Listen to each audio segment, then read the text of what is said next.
Ahora sí, de una vez por todas, vamos a entender cómo funciona un ordenador de verdad y cómo es que todos sus componentes trabajan juntos para poder hacer cosas increíbles. Desde simulaciones de proteínas hasta permitirnos jugar a nuestro juego favorito en 4K. ¡Vamos!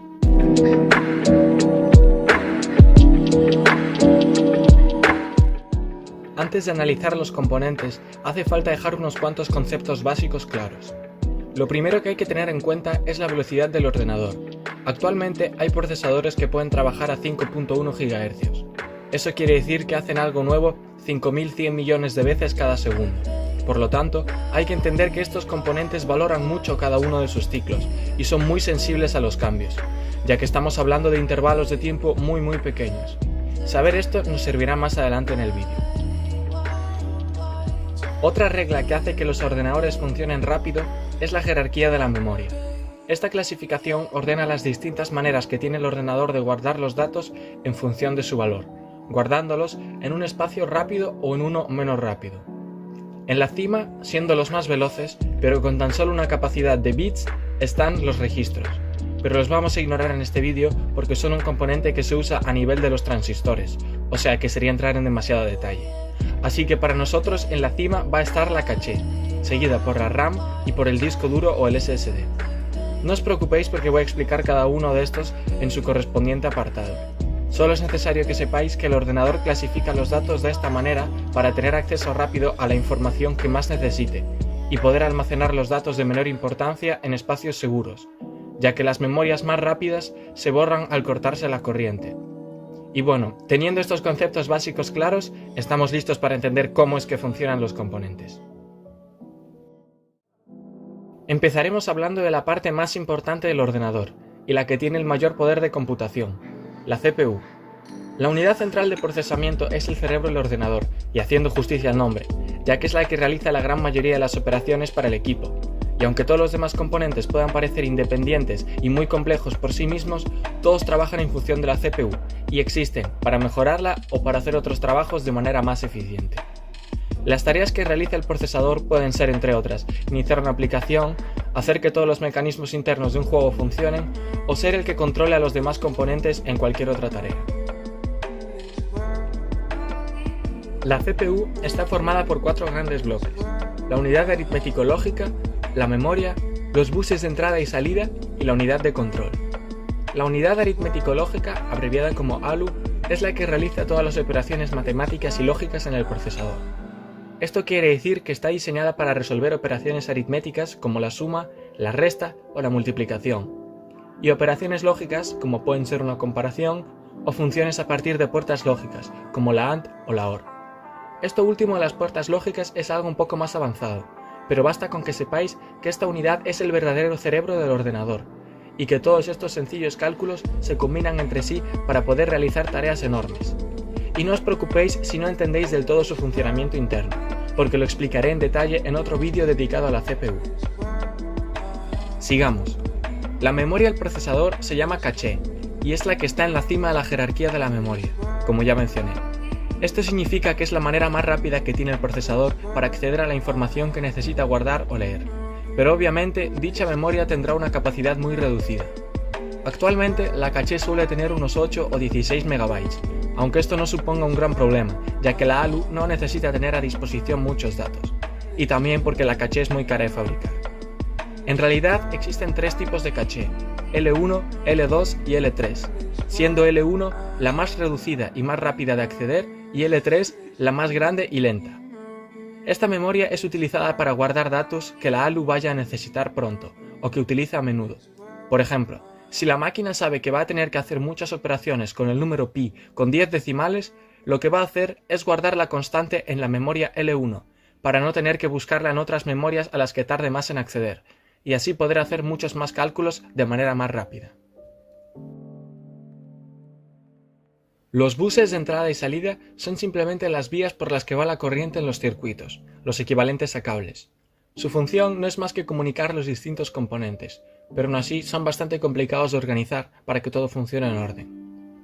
Y por último, la unidad de control es la que se encarga de hacer que todo funcione dentro del procesador, y la que manda qué debe calcular la ALU, en qué memoria tiene que ser guardado todo, y es la que controla las comunicaciones con los componentes externos. Sin esta unidad, la ALU sería como una calculadora sin alguien que la controle. Los datos se guardarían en la memoria de manera muy poco eficiente y no habría manera de comunicar el procesador con el resto del ordenador. Los aspectos que más se consideran en un procesador son con diferencia los núcleos, los hilos y la frecuencia. Pues bien, los núcleos se pueden definir como pequeños procesadores que resuelven los cálculos necesarios para las tareas de manera independiente. Esto quiere decir que son calculadoras que se centran en un aspecto en específico y consiguen diversificar las funciones del procesador. Por ejemplo, jugando a GTA V, un núcleo se encargaría de crear el comportamiento de los NPCs, otro núcleo se encargaría de las físicas de los objetos, un tercer núcleo calcularía los reflejos y el cuarto controlaría a la policía. Los hilos, por su parte, se pueden ver como la cantidad de tareas que se tienen que realizar por núcleo. Imaginaos que al ejemplo anterior hubiese que añadir 4 tareas más, como podría ser la detección de colisiones o algo por el estilo. ¿Cómo sería capaz el procesador de 4 núcleos de realizar 8 tareas?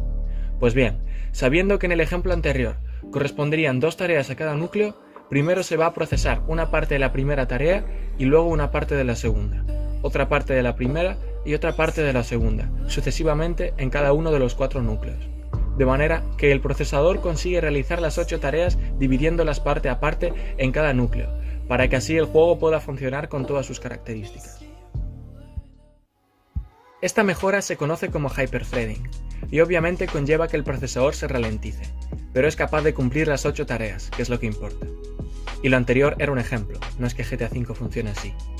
Y por último, la frecuencia, como ya comenté antes, es simplemente la cantidad de pequeñas operaciones que es capaz de hacer un componente por segundo.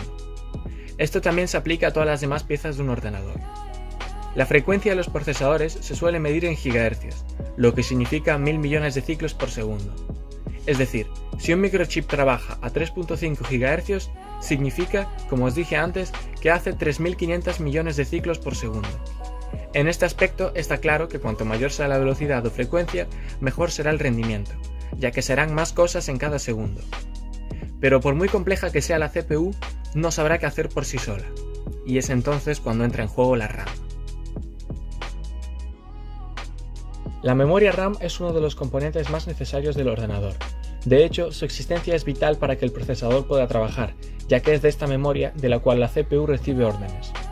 Es una memoria volátil, lo que quiere decir que si se queda sin corriente o se apaga el equipo, todos los datos se perderán, así que no se puede usar para guardar información de manera permanente. La RAM se llama memoria de acceso aleatorio simplemente porque cualquier bit de su información es igual de accesible que cualquier otro.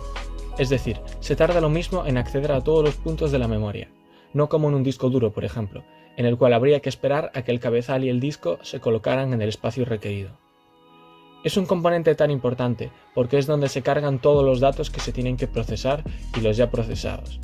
Esto quiere decir que es el intermediario de información entre varios componentes. Como ya mencioné antes, el procesador trabaja a una frecuencia mucho más alta que un disco duro o un SSD, así que necesita un banco de datos que funcione a una velocidad similar a la suya en el cual guardar la información, o del cual leerla para después procesarla. Si se conectara directamente el almacenamiento secundario con el procesador, se estaría desperdiciando la increíble velocidad que alcanza la CPU, ya que precisamente gracias a la RAM, el almacenamiento secundario no se diseña para trabajar a velocidades tan demandantes, sino que se trabaja su eficiencia almacenando datos.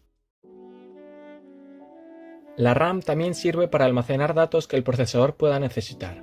Y pensaréis, ¿pero eso no es lo que hacía la caché? Pues sí, pero la caché almacena datos mucho más primitivos, como números, comandos o posiciones de memoria, mientras que las memorias RAM pueden guardar muchos más datos que nosotros ya entenderíamos, como una aplicación, un diseño que se está haciendo o todas las pestañas de Google Chrome. Por ejemplo, si se quiere abrir un juego, los datos necesarios para su arranque primero viajan del almacenamiento secundario a la RAM, y después ésta envía poco a poco dichos datos al procesador conforme se inicia el juego. Otro ejemplo podría ser la edición de un documento, una foto o cualquier archivo. Al escribir un documento, cada palabra se almacena en la RAM. Si se borra una palabra, se borra de la RAM.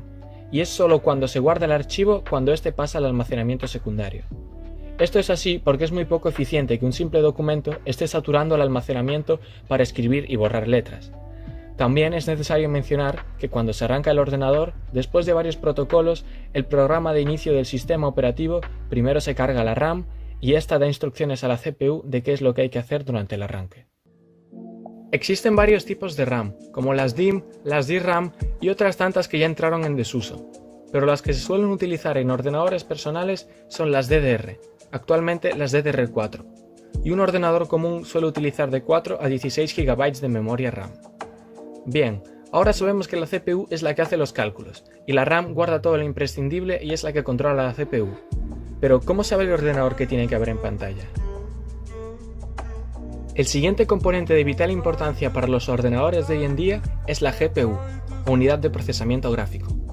Su principal trabajo es interpretar la información que le transfiere la CPU para que ésta se vea en pantalla. Significa que de nuevo es un componente bastante dependiente del procesador. La unidad gráfica está especializada en resolver una enorme cantidad de cálculos muy parecidos de manera muy eficiente, mientras que la CPU se encarga de problemas más complicados y diversos. Por ejemplo, en un juego el agua del mar suele seguir un patrón bastante similar, por lo que la GPU se encarga de calcular qué altura debería tener cada pequeña ondulación del agua. Esto resulta ser muy eficaz, porque de nuevo la tarjeta gráfica está especializada en renderizar muchas funciones similares, como las olas del mar o las hojas de los árboles movidas por el viento. Por otra parte, la CPU sería la que se encargase de determinar dónde tiene que estar cada árbol o la inteligencia artificial de los NPCs del juego.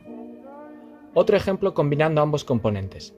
Si en el FIFA se chuta un balón, la CPU empezaría a calcular la trayectoria parabólica del balón a la vez que piensa hacia dónde se tiene que tirar el portero y si algún otro defensa puede parar el tiro.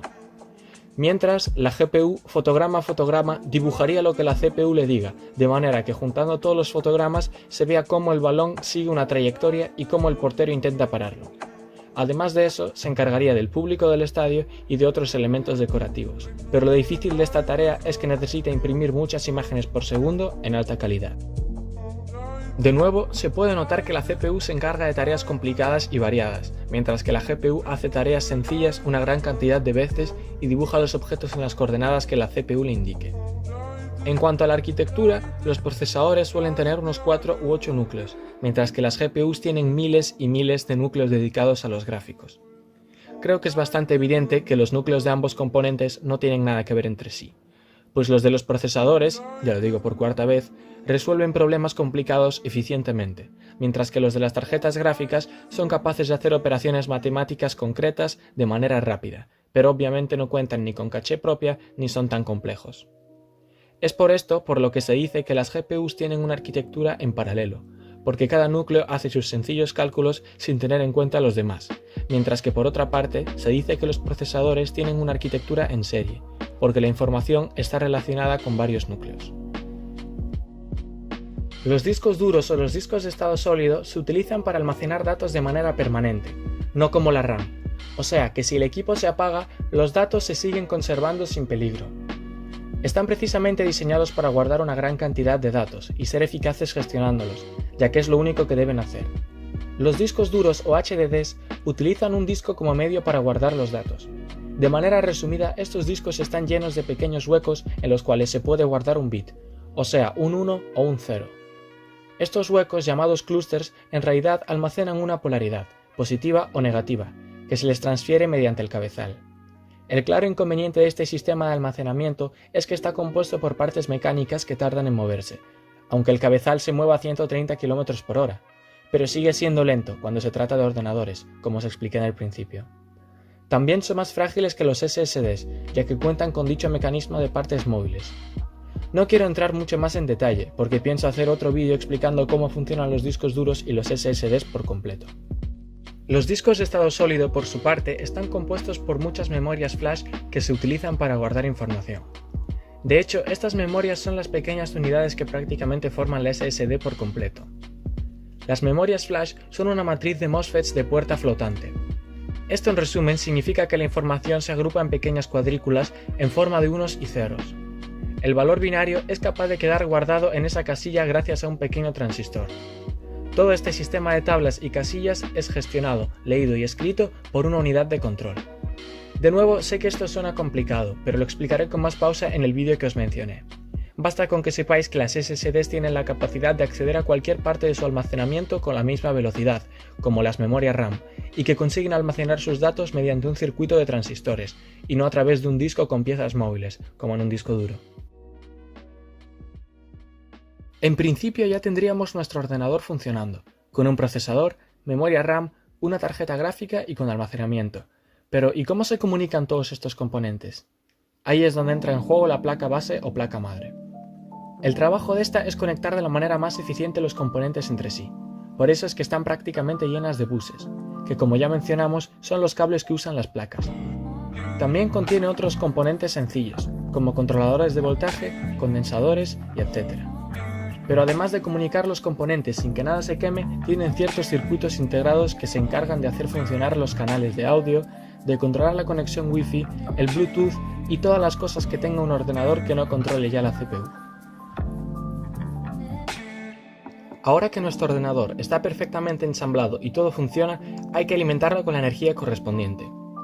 Las fuentes de alimentación necesitan ser más eficaces que un simple transformador para cargar el móvil, pues tiene que aportar una cantidad de energía considerable a cada uno de los componentes. La CPU necesita su voltaje y corriente particular, con la GPU pasa igual, y con la RAM y con todos los componentes del ordenador. Esto provoca que la fuente de alimentación necesite generar dichas potencias individualmente para cada componente, así que no es un dispositivo tan sencillo como puede parecer. También hay que hacer una mención a la refrigeración del equipo. Los procesadores y las GPUs se pueden calentar incluso a 90 grados centígrados, lo que no es muy bueno, pero puede pasar, y para eso existen los sistemas de refrigeración. Se pueden utilizar los sistemas clásicos de ventiladores o la refrigeración líquida. El primero consiste en colocar un disipador encima de un componente, y sobre el disipador un potente ventilador que consiga que el aire fluya eliminando el calor. El sistema de refrigeración líquida, por su parte, utiliza tuberías con líquidos especiales previamente enfriados, los cuales pasan por encima de un componente para absorber el calor y volver a ser enfriados para repetir el proceso. Y en principio, sin entrar mucho más en detalle, ya sabéis cómo funciona un ordenador. De todas formas, si tenéis alguna duda, alguna sugerencia o discrepáis en algo que haya dicho, por favor escribidmelo en los comentarios y os responderé encantado. También estoy preparando una serie de vídeos como este en la que explicaré componentes como la CPU, con mucho más detalle y dedicándoles un vídeo completo. Así que si queréis que hable de algo en concreto, escribidmelo.